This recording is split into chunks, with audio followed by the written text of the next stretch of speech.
lemak yang sangat baik untuk jantung dan pembuluh darah kita, dan dia juga bisa berperan untuk mencegah kanker. Ya, ada jenis lemak di situ disebut dengan MUFA, monounsaturated fatty acid, MUFA. Ya, asam aminonya juga ada di kurma tadi, ya, situ. Lalu yang menariknya apa? Yang menariknya ternyata karena kurma tidak tumbuh di Indonesia, zaitun tidak tumbuh secara subur seperti daerah Jazirah Arab, maka Allah menciptakan sekalian tumbuhan di negeri ini yang memiliki kandungan seperti itu, yang dia lengkap asam aminonya, yang dia juga lengkap lemak seperti lemak zaitunnya, dan dia juga mengandung bahan mineral yang berperan untuk sebagai anti kanker. Namanya apa?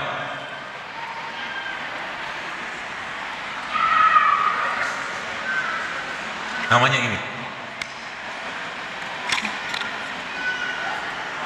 kelor. Kelor ini mengandung hampir 20 jenis asam amino di dia ini.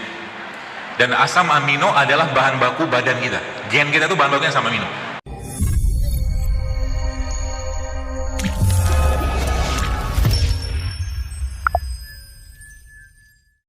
Boleh. Karena memang janji Allah di situ. Allah sampaikan dalam surah Al-Isra, "Wa nunazzilu minal Qur'an ma huwa shifaa'un wa rahmatul lil mu'minin." Kata Allah, kami jadikan Al-Qur'an sebagai penyembuh. Ya. Bagaimana caranya membaca Al-Quran? Atau bagaimana caranya agar kita merasakan getaran-getaran Al-Quran? Maka caranya tidak lain tidak bukan jadikan kita larut hanyut dalam bacaan tadi. Sebagaimana orang-orang yang berhingar-bingar dengan musik-musik mungkin di diskotik atau mungkin di klub-klub di sana, ya, dan mereka merasakan kenikmatan. Kita kaum muslimin harusnya juga merasakan kenikmatan dengan mendengarkan Al-Quran. Maka kalau Anda jogging, jangan putar musik, tapi putar Quran di telinganya. Kalau Anda lagi masak, putar Quran di situ. Ya, lagi ngapain nggak ngapain, putar Quran. Ya, yang luar biasa lama-lama kayak begitu, lama-lama hafal sendiri. Sebagian besar dari kita hafal Yasin, ya kan? Kenapa bisa hafal? Karena dibaca kan, nggak niat hafal juga kan? Zaman Yasinan itu kan, zaman kita Yasinan gitu, yang sekarang masih sebagian Yasinan juga ya. Kita nggak ada niat untuk ngafal, tapi gara-gara dibaca terus ya hafal sendiri. Dan Al-Quran itu obat yang paling baik untuk masalah yang ada di kolbu dan masalah fisik. Apa dalilnya? Apa dasarnya? Pernah diriwayatkan bahwa sekalian beberapa sahabat melewati satu kampung yang mereka kemudian melihat kepala kampung tersebut sedang tersengat kalajengking. Lalu akhirnya mereka, orang-orang dusun itu meminta bantuan kepada para sahabat tadi, dan apa yang mereka kerjakan? Yang mereka kerjakan saat itu mereka meruqyahnya, membacakan di tempat yang sakit tadi dengan bacaan yang sederhana tapi luar biasa efeknya, yaitu Al-Fatihah. Kenapa bisa kayak begitu? Karena mereka yakin. Maka Al-Quran itu harus kita jadikan sebagai penyembuh. Bagaimana caranya? Baca Quran lebih banyak, minta sama Allah. 1 juz belum selesai atau belum dapatkan vibrasinya, tambah lagi 2 juz, tambah lagi 3 juz, sampai akhirnya apa? Sampai saat itu akhirnya air mata kita berlinangan dan kita tersungkur, bersujud, menangis kepada Allah. Dan saat itu kita merasa, ya Allah, kalau engkau ridho, ya kalau engkau ridho dengan penyakit, dan dengan penyakit yang kau gugurkan dosa-dosaku, maka ya Allah berikan aku ridho lebih banyak lagi untuk menjalani sakit ini. Tapi kalau memang waktunya sembuh, maka ya Allah sembuhkan aku dengan Al-Quran ini. Bisa kayak begitu? Bisa. Itu toolsnya.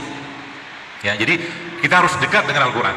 Ya. Dan Al-Quran sebagaimana musik memberikan vibrasinya, Al-Quran juga memberikan vibrasinya. Mungkin Bapak Ibu sekalian, Anda banyak dari sini yang suka dengan reciter atau pembaca Quran, atau para hufaz dengan nada-nada mereka. Ya, dia punya nada itu yang membuat kita itu tergetar. Ya, maka dekatlah dengan Al-Quran sebagai obat yang paling baik. Obat yang paling baik. Seperti itu. Itu softwarenya. Kemudian kita lanjutkan lagi dengan hardwarenya. Ya, hardwarenya seperti apa? Kita lihat. Allah Subhanahu wa Ta'ala, Bapak sekalian, memberikan banyak petunjuk kepada kita semua. Ya. Yang luar biasanya adalah kalau kita membahas tentang makanan, ya, makanan, minuman segala macam, sebenarnya obat-obatannya kita itu terletak di sana. Kalau bahasa peribahasa kita, di mana bumi dipijak, di situ langit dijunjung, maka mungkin Jazirah Arab adalah tempat yang susah tumbuhan di sana. Maka Allah tumbuhkan di situ, ya, tempat di situ di Jazirah Arab tersebut, tumbuhan yang mencukupi kebutuhan orang-orang di sana dari sisi nutrisinya. Namanya apa? Namanya kurma. Jadi kurma itu merupakan salah satu superfood yang luar biasa. Kurma dahsyatnya dia bisa mencegah atau mengobati orang-orang dengan penyakit-penyakit seperti leaky gut atau sindroma usus bocor. Leaky gut. Ya, leaky gut itu muncul karena apa? Karena ususnya udah tidak intak lagi, sudah tidak rapat lagi, terbuka gitu. Jadi isi dari usus itu masuk ke darah. Itu namanya leaky gut. Dan kurma adalah salah satu obatnya. Maka lihat, kata Nabi apa? Rasulullah SAW menyampaikan bahwa barang siapa yang makan kurma 7 butir pagi hari, dia tidak akan terkena sihir sampai sore harinya. Saya menggunakan pedoman itu sebagai apa? Sebagai cara kita untuk belajar bahwa ternyata makan pagi itu salah satu yang terbaik adalah makan kurma. Ya, bukan bubur ayam. Ya, bukan bubur ayam. Bukan nasi uduk. Apalagi nasi goreng, Pak. Ya. Jadi makan buah. Makan buah. Kan malamnya toh kita juga puasa kan? Tidur itu kan puasa. Tidur itu kan puasa. Maka puasa atau sarapan itu bahasa Inggrisnya kan breakfast. Breakfast, ya fast yang di break.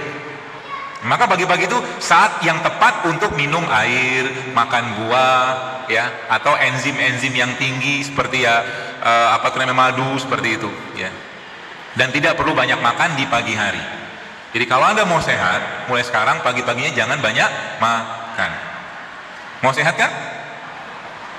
Jadi sarapan besok paginya apa? Baru saja dia pengen hidup sehat, tiba-tiba teng bunyi piring dipukul. Oh, gitu. Abang buburnya lewat.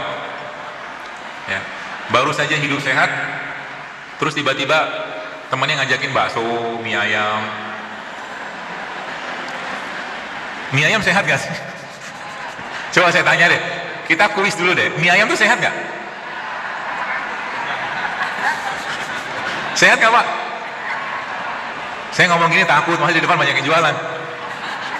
Kemarin pas kajian di mana, di Al-Latif di Bandung itu, habis kajian gitu kan, tablik akbar gitu, para pedagangnya katanya protes,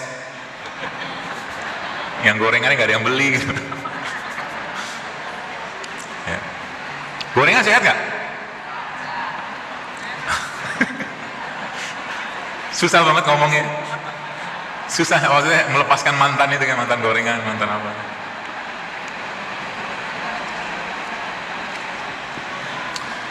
Mie ayam, mie-nya dari tepung kan. Terus tepung itu salah satu biang ya, salah satu pemicu munculnya masalah-masalah pencernaan. Tepung yang ada sekarang ya, tepung-tepung yang sudah terhybrid ya.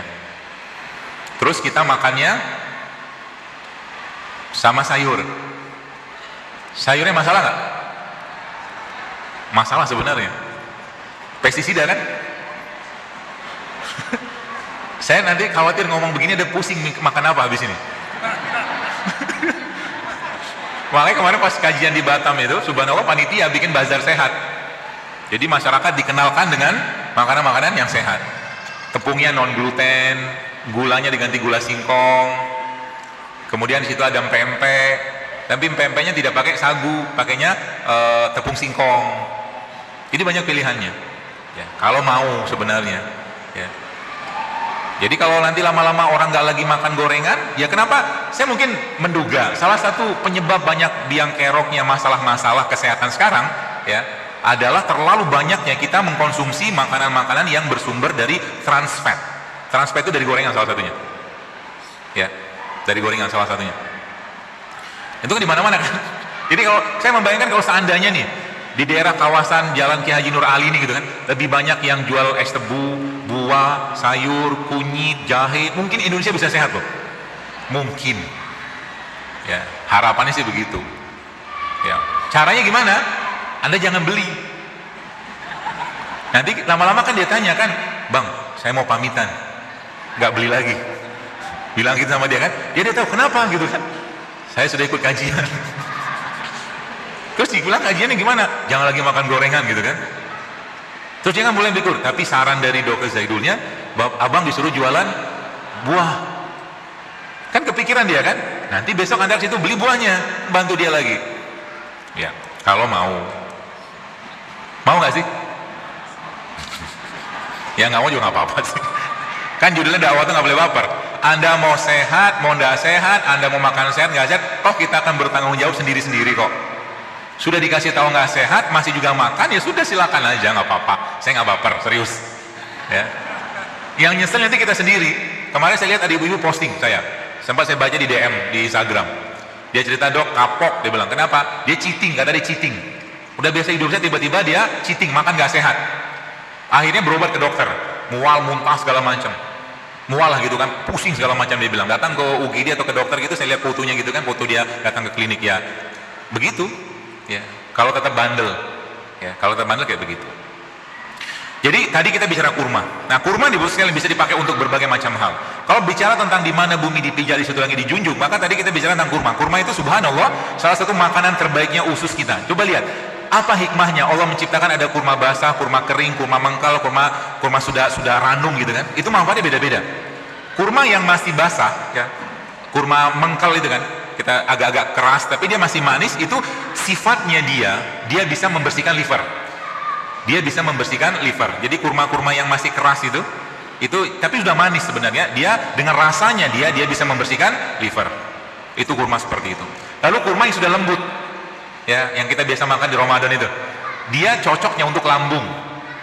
Ya. Maka setiap perubahan warna-warna rasa tadi itu mempengaruhi ke badan kita. Ya, setiap seperti itu. Itu kurma. Indonesia, ya, di situ juga Allah tumbuhkan kayak pohon zaitun, ya, pohon zaitun. Ya, zaitun itu mengandung lemak yang sangat baik untuk jantung dan pembuluh darah kita, dan dia juga bisa berperan untuk mencegah kanker. Ya, ada jenis lemak di situ disebut dengan MUFA, monounsaturated fatty acid, MUFA. Ya, asam aminonya juga ada di kurma tadi, ya, situ. Lalu yang menariknya apa? Yang menariknya ternyata karena kurma tidak tumbuh di Indonesia, zaitun tidak tumbuh secara subur seperti daerah Jazirah Arab, maka Allah menciptakan sekalian tumbuhan di negeri ini yang memiliki kandungan seperti itu, yang dia lengkap asam aminonya, yang dia juga lengkap lemak seperti lemak zaitunnya, dan dia juga mengandung bahan mineral yang berperan untuk sebagai anti kanker. Namanya apa?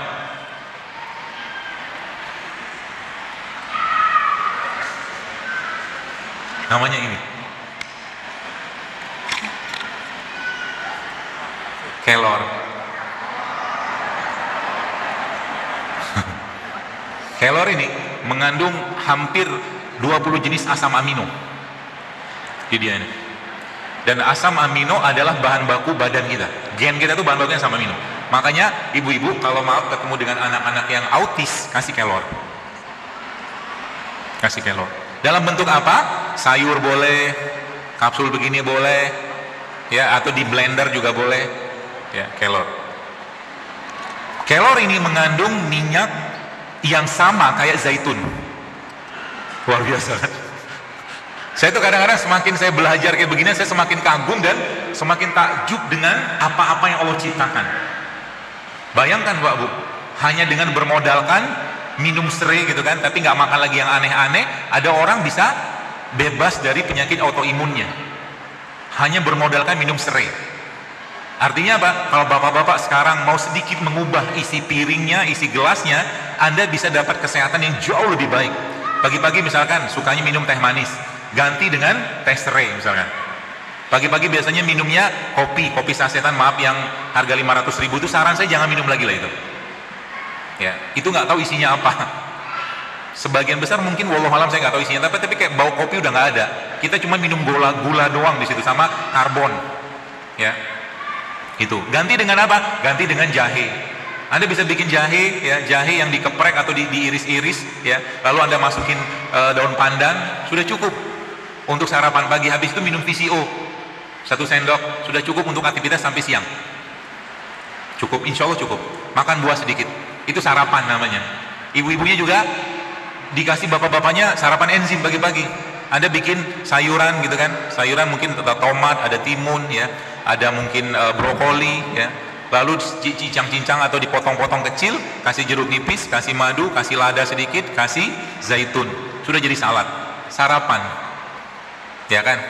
Seperti itu. Atau pagi-pagi Anda minum super enzim yang terbaik yang ada di negeri ini, atau probiotik yang terbaik, namanya tempe. Tempenya di blender, di jus, tempe mentah. Ya, sudah pernah nyobain kan? Sudah. Enak kan? Enak. Tempenya di blender. Jadi tempe itu sudah matang, kedelainya sudah matang, tenang aja. Ya udah direbus, ya. Jadi jangan khawatir. Dikasih probiotik, dikasih ragi kan, maka dia menjadi makanan yang paling sehat. Dan probiotik itu rusak dengan pemanasan. Paham maksudnya? Maksudnya makan tempe itu gimana? Ya jangan digoreng. Habis semua biotiknya. Dia kan kuman baik bahasa kita gitu. Kuman baiknya ini ada pada tempe tadi, ketika dia digoreng, dipanaskan, rusak. Sama kayak cerita telur tadi. Jadi kalau Anda mau makan telur, mendingan telurnya setengah matang. Telur kampung gitu lah. Kan tidak terlalu panas gitu kan, dan tidak pakai minyak juga. Lebih baik kayak begitu. Tempenya, biasa kalau panitianya lengkap, toolsnya banyak nih. Sekarang lagi nggak ada, nggak apa-apa. Blender tempe, kasih jahe sedikit. Ya, kasih kurma secukupnya. Kasih garam mineral, kalau garam Himalaya atau garam-garam gunung, ya secukupnya. Maka itu sudah jadi sarapan sampai siang. Makanan sampai siang. Ya. Kalau ibu-ibunya mau kasih bapaknya prebiotik lagi, jadi probiotik itu makanannya prebiotik. Ini kita ngubah piring ya. Kalau piringnya bisa diubah, gelasnya bisa diubah isinya, maka kesehatan itu sesuatu yang sangat gampang kita dapatkan. Ya. Makanannya probiotik adalah prebiotik. Makanannya probiotik adalah prebiotik. Prebiotik dapat dari mana? Dari sayur. Maka kalau Anda makan tempe supaya bakteri di tempe tadi berkembang dalam perut kita, bakteri baik ya, maka makan sayur. Caranya begitu. Ya, jadi makan tempenya jangan digoreng mulai sekarang. Tempenya mentah. Ya. Atau dibikin tempenya dibikin apa? Sandwich lagi viral banget tuh. Tempenya dipotong gitu kan, dipotong tipis seperti inilah gitu kan. Di slice seperti ini nanti, lalu di tengahnya dikasih kurma. Atau cara yang lainnya adalah tempenya dipotong-potong dadu gitu, lalu masukin madu di sana. Maka Anda sudah sarapan yang sangat-sangat bergizi dan berkualitas. Ya. Itu akan pakai kecap. Jangan pakai kecap. Ya, madunya cukup. Tempenya dipotong-potong lalu masukin madu, diaduk-aduk. Kasih garam sedikit atau mau dikasih lada hitam sedikit nggak apa-apa, lada hitam dikit aja. Itu akan jadi sarapan yang sangat-sangat sehat. Lama-lama mahnya akan hilang. Kalau Anda rutin kayak begitu, insya Allah sih dengan mengatur makanan yang lain, kolesterolnya bisa turun. Ya, jadi penyakit itu jangan diobati penyakitnya, tapi benerin makannya. Ya, seperti itu. Makanya kalau kita lihat salah satu makanan yang paling sehat di dunia, yang diakui di dunia itu namanya kimchi kan. Kimchi itu kan probiotik sebenarnya, fermentasi. Tempe itu fermentasi. Ada satu lagi makanan yang sangat sehat ya, yang kita bisa juga makan bagi-bagi dalam bentuk dibikin sayur, namanya jamur. Jamur itu termasuk probiotik yang sehat juga. Jamur dibikin sayur, kasih sayuran sedikit jadi sayur jamur, sup jamur gitu. Itu juga bisa jadikan pilihan sebagai makanan ya, seperti itu. Pola makannya kayak begitu. Lalu kita pindah ke siang.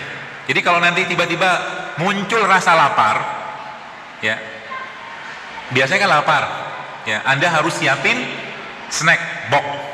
Isinya apa? Buah. Ya, isinya buah.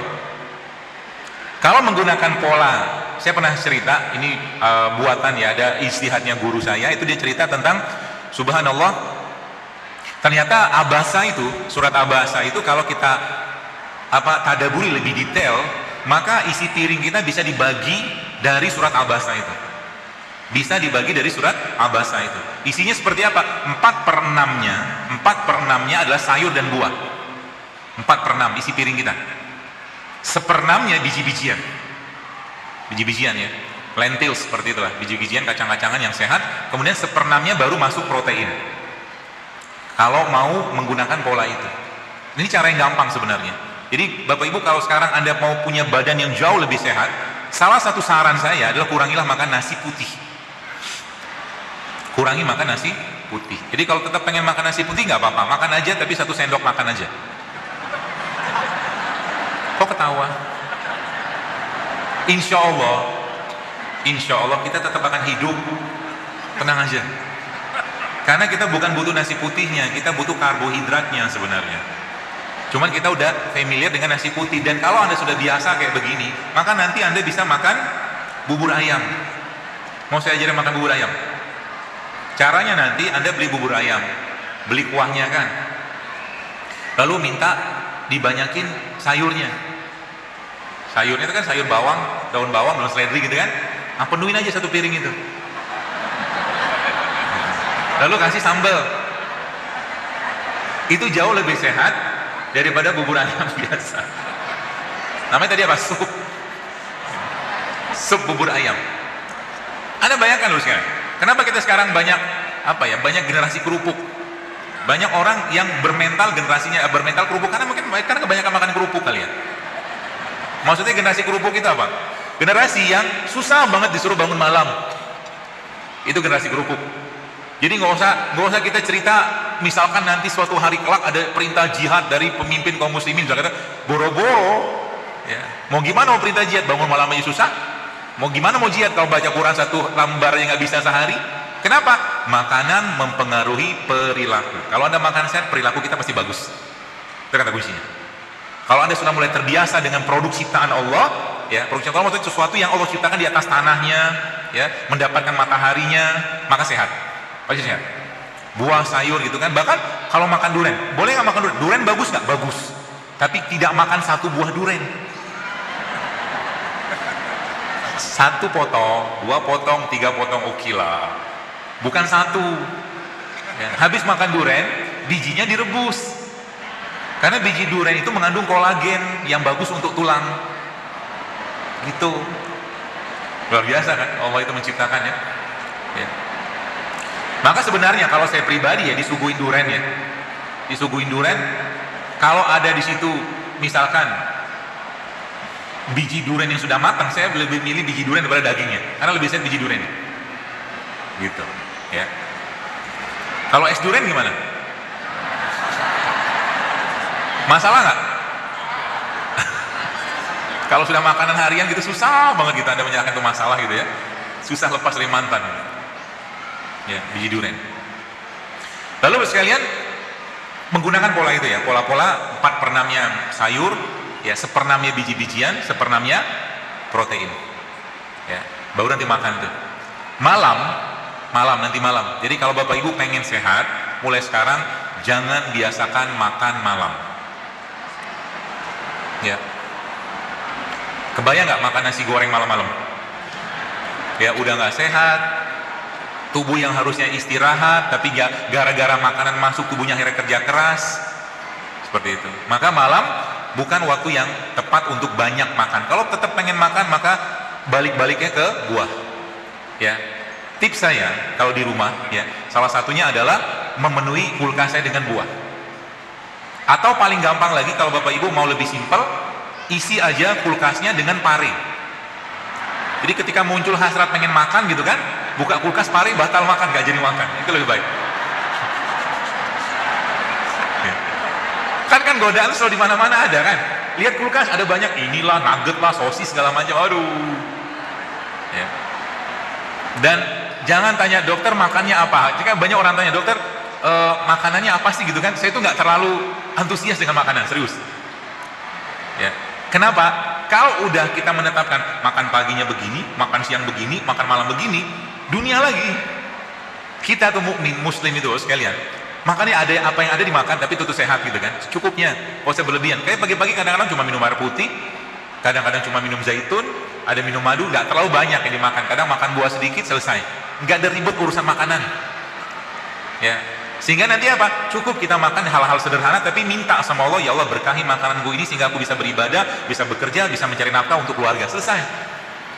Gitu loh. Jadi makan tidak untuk kenyang. Ya. Jadi malam jangan lagi banyak makan. Tanda-tanda orang banyak makan apa? Gemuk. Dan Nabi sudah sampaikan kan? Aku melihat, kata Rasulullah, di kalangan umatku di akhir zaman banyak dari mereka yang gemuk. Ibu-ibu yang dulunya wajahnya persegi, masih kelihatan tulang rahangnya gitu kan, sekarang sudah bak rembulan, itu kan tanda gemuk. Bapak-bapak yang dulunya wah langsing gitu kan, sekarang banyak lipatan di samping dan di depan gitu kan, ayo berubah. Bahkan saya kemarin lihat ada siapa gitu kan, Agim nggak salah, dia bilang six pack itu sunnah Nabi. Ya memang iya, Nabi kita mesti six pack, Rasul kan six pack. Hadisnya disebutkan di situ perut Nabi itu seperti batu bersusun, betul-betul six pack gitu, ganteng lah Pak, serius. Kalau laki-laki itu apa ya, slim gitu kan, langsing, ganteng, serius. Wajahnya kan glowing, nggak perlu pakai masker. Ya, obat kuatnya laki-laki itu adalah hidup sehat. Jadi kalau Anda pengen memuaskan istri Anda, maka hiduplah sehat. Maka insya Allah nanti istri bisa puas. Kenapa? Banyak, Bapak Ibu pernah baca surveinya nggak? Banyak perceraian terjadi karena ketidakpuasan pasangan. Suami tidak bisa memuaskan istri, istri juga tidak bisa memuaskan suami. Banyak kayak begitu. Balik-baliknya gara-gara apa? Gara-gara tadi makanan salah satunya. Laki-laki yang maaf perutnya buncit, ya, kemampuan seksnya pasti menurun. Maaf nih, datanya begitu, pasti menurun. Ibu-ibu yang lemaknya banyak akan jadi frigid, susah terangsang. Ini bahasa medisnya gitu lah ya. Makanya kayak begini nih harus sinergi suami sama istrinya. Kenapa saya senang dan banyak jamaah saya itu kebanyakan ibu-ibu? Saya tidak men-setting itu, dan memang saya tidak disetting, tapi saya suka. Sukanya kenapa? Karena mereka penguasa dapurnya kan. Jadi akhirnya suami tiba-tiba minta, mama bikinin teh manis, dibikinin kunyit gitu kan. Umi gitu kan, tolong bikinin kopi, sama Uminya dibikinin jahe. Bagus. Tanpa sadar suaminya jadi sehat. Dan akhirnya gara-gara itu apa? Mereka jadi lebih senang berpuasa. Anggaran rumah tangganya turun. Nasinya jarang beli, beras jarang beli, gula jarang beli, minyak jarang beli, tepung jarang beli. Kan asik. Duitnya buat beli buah. Nah, kalau udah bener nanti ininya, mata sama otak itu bener gitu kan, bener versinya ala-ala saya gitu kan, maka nanti Bapak sekalian, Anda akan lebih berbinar-binar datang ke pasar tradisional yang di situ dijualan rempah, rimpang, berbinar-binar banget. Itu kalau sudah kembali ke jalan yang benar. Kalau belum, ya, lihat bubur ayam lewat, bakso lewat, gorengan lewat, masih ada selera di situ, nah berarti masih ada telok di sininya, harus dibersihin. Dibersihin dengan cara apa? Ya sayur, buah, balik-balik ke situ aja sebenarnya. Ya, balik-baliknya ke sana. Ya, jadi Islam mengatur dengan sangat sederhana sebenarnya, ya, konsep-konsep hidup sehat itu sekalian. Dan kalau kita lihat Indonesia, ya, Indonesia ini kaya banget dengan rimpang. Ya, rimpang itu apa? Oh sebentar, saya mau cerita ini. Sengaja saya bawa supaya kadang-kadang kita butuh apa ya, sumber lain. Saya baca buku ini judulnya Longevity Solution. Jadi buku ini yang mengarangnya dua dokter di Amerika, namanya Dr. James Dinnick sama Jason Fung. Buku ini menceritakan tentang riset mereka, tentang klinik mereka yang mereka mengobati orang-orang, sebagian besar itu diabetes, dengan apa? Dengan puasa. Dan puasa yang mereka pakai itu puasa-puasanya Islam. Daud, dia sebutnya alternate day fasting. Puasa Daud, kemudian dia 5-2 fasting. 5-2 fasting itu 5-2, berarti Senin Kamis. Kemudian 3 days a month. Dan yang menariknya, banyak orang-orang yang, ini ada testimoninya, di sini juga ada, ini versi Indonesianya. Complete Guide of Fasting. Panduan hidup sehat berpuasa. Jadi ada orang yang 20 tahun pakai insulin, bisa bebas insulin dengan berpuasa. Masya Allah, itu saya katakan tadi, umat Islam ini harusnya kita menjadi umat yang paling sehat sebenarnya. Kalau ngikutin sunnahnya Nabi gitu loh. Lagi waktunya puasa, nggak usah makan banyak, atau nggak usah makan sekalian. Waktunya makan ya makan, ya seperti itu. Dan tadi kembali ke itu bos sekalian, Indonesia kaya dengan rimpang. Indonesia kaya dengan rimpang. Rimpang tuh kayak begini nih rimpang. Ya, salah satunya kunyit. India merupakan salah satu negeri atau negara yang paling tinggi angka penduduknya kan. Kenapa? Karena rahim wanitanya subur-subur. Iyalah, apalagi. Kenapa bisa subur? Karena wanitanya, laki-lakinya banyak makan masalah. Masalahnya nggak pakai H. Masalah itu bumbu. Dan bumbu itu ya banyak ya. Saya mungkin kasih tunjuk aja. Jadi kayak begini, ada jinten ya, adanya apa nih? Ada time gitu kan, ini basil ya. Bumbu ini bahan bakunya kita. Ya. Maka salah satu tips yang saya memang sangat sarankan, dua hal ini dalam kehidupan Anda tiap hari. Dua hal ini dalam kehidupan Anda tiap, ingat baik-baik, jangan pernah lepas. Rimpang sama rempah. Rimpang itu ini, kunyit. Kunyit, jahe, kencur, temulawak, itu bahan bakunya kita.